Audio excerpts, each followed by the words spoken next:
ہم وہی کہیں گے جو ہمارا دین ہم کو بتاتا ہے، عمل کرو تو تمہارا بھلا ہے۔ الحمدللہ رب العالمین والصلاة والسلام علی سید الانبیاء والمرسلین، اما بعد فاعوذ باللہ من الشیطان الرجیم، بسم اللہ الرحمن الرحیم۔ ان اللہ وملائکتہ یصلون علی النبی یا ایھا الذین آمنوا صلوا علیہ وسلموا تسلیما۔ اللہم صلی علی سیدنا و شفیعنا و حبیبنا مولانا محمد وبارک وسلم، صلاۃ و سلام علیک یا رسول اللہ صلی اللہ تعالی علیہ وسلم۔ فتعالى اللہ الملک الحق ولا تعجل بالقرآن من قبل ان يقضى الیک وحیہ وقل رب زدنی علما۔ تو بلند شان والا ہے اللہ جو سچا بادشاہ ہے، اور اس سے پہلے کہ آپ کی طرف پوری وحی کی جائے آپ قرآن پڑھنے میں جلدی نہ کیجیے، اور دعا کیجیے کہ اے میرے رب میرے علم کو زیادہ کر دے۔ فتعال اللہ الملک الحق، بلند شان والا ہے اللہ جو سچا بادشاہ ہے۔ اس آیت میں یہ تنبیہ کی گئی کہ مخلوق پر لازم ہے کہ وہ اللہ تبارک و تعالیٰ کی تعظیم کرے۔ سچا بادشاہ صرف اللہ تبارک و تعالیٰ ہے، ذاتی بادشاہی صرف اسی کی ہے، اور اس کی بادشاہی کہیں سے لی ہوئی نہیں ہے، اور اس کی بادشاہی کبھی ختم ہونے والی بھی نہیں ہے، نہ اس کے اندر کوئی تغیر ہونے والا ہے، نہ اس کے علاوہ کوئی اس کی بادشاہی کے لائق ہے۔ دنیا میں جتنے بھی بادشاہ آئے یا ہیں یا آئیں گے وہ سب چند روزہ بادشاہ ہیں، چند دن تک ان کے نام کا سکہ چلتا ہے، اور اس کے بعد میں وہ دنیا سے ایسے مٹ جاتے ہیں کہ کوئی ان کو پوچھنے والا بھی باقی نہیں رہ جاتا۔ اگر نیک ہیں تو ان کی نیکیوں کا چرچا کچھ رہ جاتا ہے۔ حقیقی بادشاہی اگر ہے تو صرف اللہ تبارک و تعالیٰ کے لیے ہے، اور دنیا میں جو نام کی بادشاہی پائی جاتی ہے، یہ نام کی بادشاہی بھی ایک دن ایسا آئے گا کہ ختم ہو جائے گی، کوئی نام کا بھی بادشاہ باقی نہیں رہ جائے گا، اور اس وقت صرف اللہ کی ایک ذات باقی ہوگی، اور اللہ تعالیٰ خود فرمائے گا لمن الملک اليوم، آج کس کے لیے بادشاہی ہے، اور اس وقت کوئی جواب دینے والا ہوگا بھی نہیں کہ جواب دے سکے، تو اس وقت اللہ تبارک و تعالیٰ خود ہی فرمائے گا للہ الواحد القہار، ایک اللہ قہار کے لیے بادشاہی ہے۔ تو اس آیت کریمہ میں اس بات پر تنبیہ کر دی گئی کہ حقیقی بادشاہ صرف اللہ تبارک و تعالیٰ ہے۔ دنیا میں وہ جس کو چاہتا ہے، خود اللہ تعالیٰ نے فرمایا تؤتی الملک من تشاء وتنزع الملک ممن تشاء، اللہ جس کو چاہتا ہے ملک دے دیتا ہے، اور جس سے چاہتا ہے ملک چھین لیتا ہے۔ ہم دیکھتے رہتے ہیں کہ آج حکومت اس کی ہے تو کل کسی اور کی ہے، کل کسی اور کی ہے تو پرسوں کسی اور کی ہے۔ وہ جس کو چاہتا ہے بادشاہ بنا دیتا ہے، اور جس کو چاہتا ہے اسے تخت سے محروم کر دیتا ہے۔ تو یہ آنے جانے والی چند روزہ بادشاہی ہے، باقی حقیقی رہنے والا بادشاہ صرف اللہ تبارک و تعالیٰ ہے۔ اور رب تبارک و تعالیٰ نے یہاں بتا دیا کہ قرآن اس لیے نازل کیا گیا ہے تاکہ بندے اللہ کی اطاعت کریں، جو اس نے حکم دیا ہے اس پر عمل کریں، اور جن کاموں سے منع کیا ہے ان کاموں سے پرہیز کریں۔ پھر آگے جو یہ ارشاد فرمایا کہ قرآن آپ کی طرف وحی کی جائے تو قرآن پڑھنے میں آپ جلدی نہ کیجیے۔ اس حوالے سے مفسرین فرماتے ہیں، حضرت عبداللہ ابن عباس رضی اللہ تعالیٰ عنہما سے روایت ہے کہ حضرت جبریل علیہ السلام میرے آقا علیہ السلام کے پاس میں جب کوئی سورہ یا آیت لے کر کے نازل ہوتے اور نبی کریم صلی اللہ علیہ وسلم کے سامنے جب تلاوت کرتے،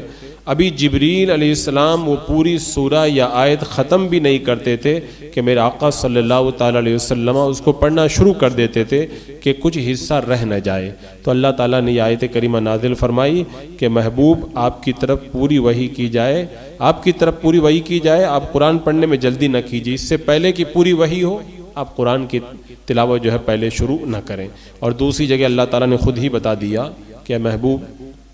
قرآن یاد کرا دینا یہ ہمارے ذمہ کرم پر ہے۔ اس کے بعد میں حضرت جبریل علیہ السلام جب قرآن مقدس لے کر کے نازل ہوتے تو میرے آقا صلی اللہ تعالیٰ علیہ وسلم سنتے، اور پھر اس کے بعد میں قرآن مقدس کی تلاوت فرماتے۔ آگے فرمایا گیا کہ وقل رب زدنی علما، اور یہ دعا کیجیے کہ اللہ میرے علم کو زیادہ کر دے۔ علم کی زیادتی کی دعا کا حکم دیا گیا، کیونکہ علم ایک ایسا جوہر ہے، ایک ایسا نور ہے جب بندہ مومن کو یہ نور نصیب ہوتا ہے تو پھر اس کے سامنے حق اور ناحق بالکل واضح ہو جاتا ہے. اور یہاں پر علم سے مراد وہی علم نافع اور حقیقی علم مراد ہے. دنیا کا جو فضول چیزوں کا علم ہے وہ علم مراد نہیں ہے. تو بندے کو چاہیے کہ اللہ کی بارگاہ میں علم کے لیے دعا کرتا ہے. اسی لیے جو زمزم شریف پیتے وقت میں دعا کرتے ہیں اور اس وقت میں دعا قبول بھی ہوتی ہے، تو عموماً ہمارے بزرگوں کا یہی طریقہ ہے کہ وہ یہی دعا کرتے ہیں کہ اللہم ارزقنی علما نافعا عملا صالحا رزقا حلالا طیبا واسعا. تو اس طرح کی دعا یعنی علم کی زیادتی کی دعا کرنا یہ سب سے بہتر ہے. اس کے بعد میں آگے ارشاد فرمایا وَلَقَدْ أَعِدْنَا إِلَىٰ آدَمَ مِنْ قَبْلُ فَنَسِيَ وَلَمْ نَجِدْ لَهُ عَزْمًا. اور بے شک ہم نے اس سے پہلے آدم سے عہد لیا تھا تو وہ بھول گئے اور ہم نے ان کا قصد نہیں پایا، یعنی انہوں نے نافرمانی کا قصد نہیں کیا تھا. یہاں پر جو حضرت آدم علیہ السلام کے جس بھول کی طرف اشارہ کیا گیا، اس سے پہلے پارے میں بھی اس کو تفصیل سے بتایا جا چکا ہے، اور یہاں پر کچھ اس واقعہ کی طرف اشارہ اور جو عقیدے کی بات ہے وہ آپ حضرات کے سامنے رکھتا ہوں. اللہ تبارک و تعالیٰ نے جنت میں حضرت آدم علیہ السلام کو ابلیس کے بارے میں پہلے ہی متنبع فرما دیا تھا کہ یہ ابلیس تیرا اور تیری بیوی کا دشمن ہے، تو یہ تم دونوں کو جنت سے نکلوا نہ دے. تو اللہ تبارک و تعالیٰ نے فرمایا یا آدم ان ھذا عدو لک ولزوجک فلا یخرجنکم من الجنۃ فتشقی. اے آدم بے شک یہ تیرا اور تیری بیوی کا دشمن ہے، یہ ہرگز تم دونوں کو جنت سے نہ نکال دے ورنہ تو مشقت میں پڑ جائے گا. تو یہ اللہ تعالیٰ نے پہلے ہی فرما دیا تھا. ابلیس کو جب رسوا کر کے جنت سے نکالا گیا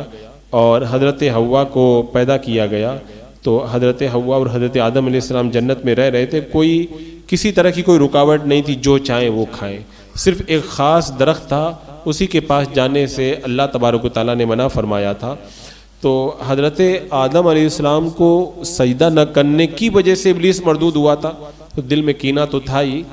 اب ایک دن وہ حضرت آدم علیہ السلام کو وسوسہ ڈالتے ہوئے کہنے لگا اے آدم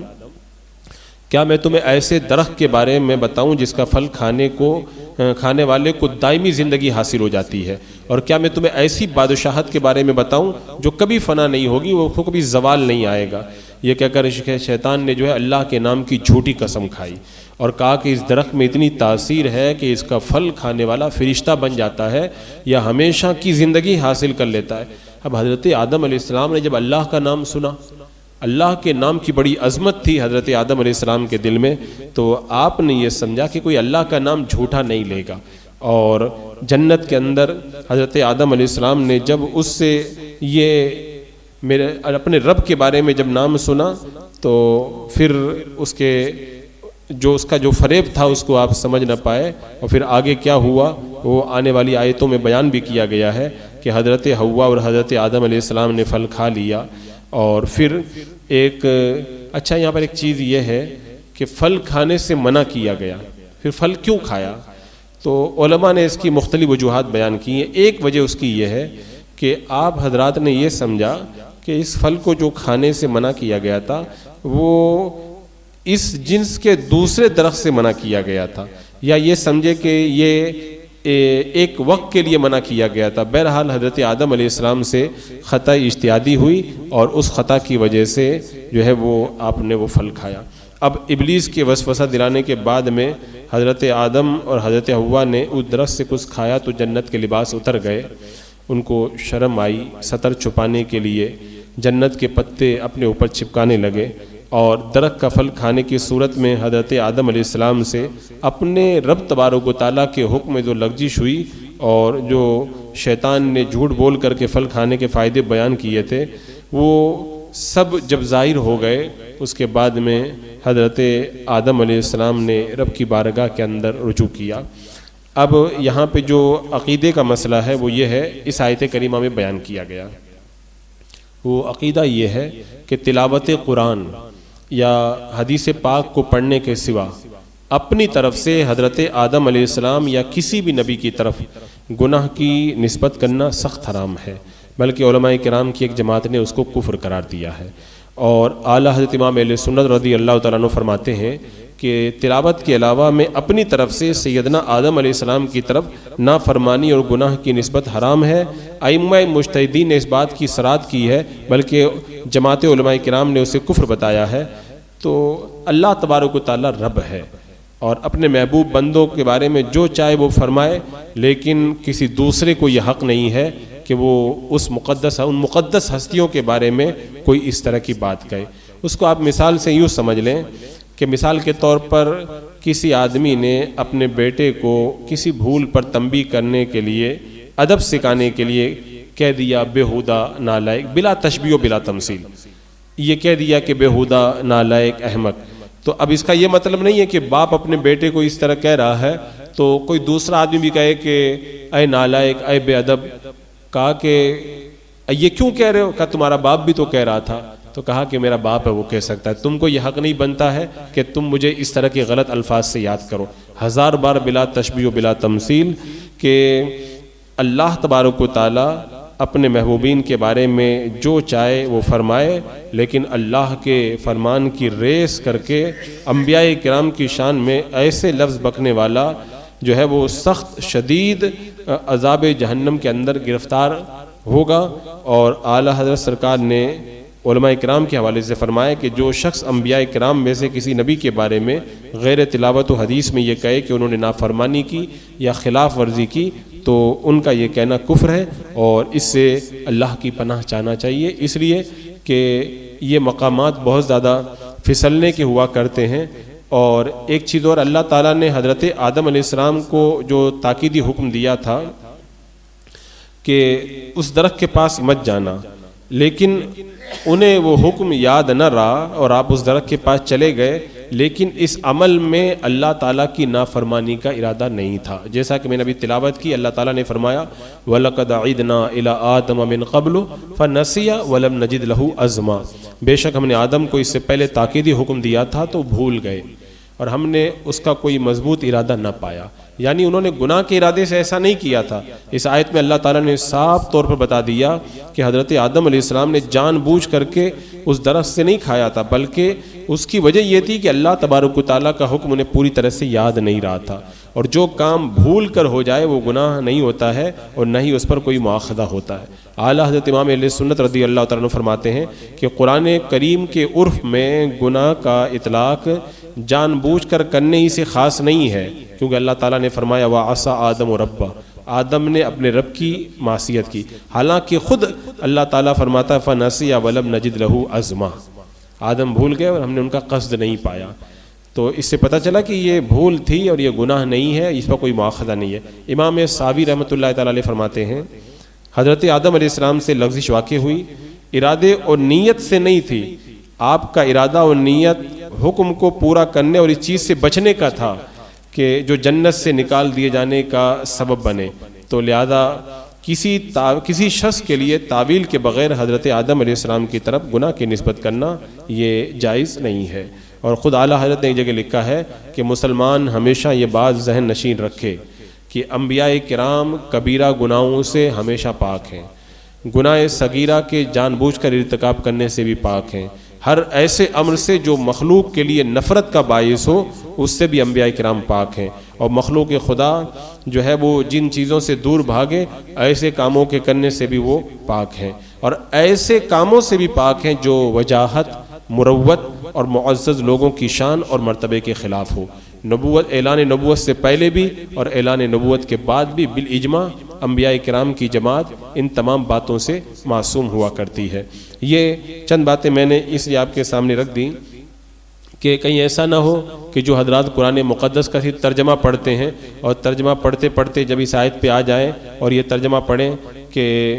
حضرت آدم علیہ السلام سے معصیت ہوئی تو معاذ اللہ جو ہے وہ کہ شیطان کے کسی بہکاوے کا شکار نہ ہو جائیں۔ اس طرح کی آیتوں میں بس اتنا سمجھنا چاہیے اللہ رب ہے، خالق ہے، وہ اپنے محبوبین کے بارے میں جو چاہے وہ فرمائے، اس کو فرمانا اس کی شان کے لائق ہے اور وہ فرما سکتا ہے، اور اس نے فرمایا تو حق فرمایا۔ لیکن ہم ناچیز، حقیر، فقیر اس چیز کے لائق نہیں ہیں کہ اس پروردگار عالم کی ریس کریں اور پروردگار عالم نے جیسا اپنے محبوبین کے بارے میں فرمایا ہم بھی وہی زبان معاذ اللہ استعمال کریں. تو ایسے مقامات پر قرآن پاک کی تلاوت اور اس کے ترجمہ پڑھتے وقت میں بڑی احتیاط کی ضرورت ہے.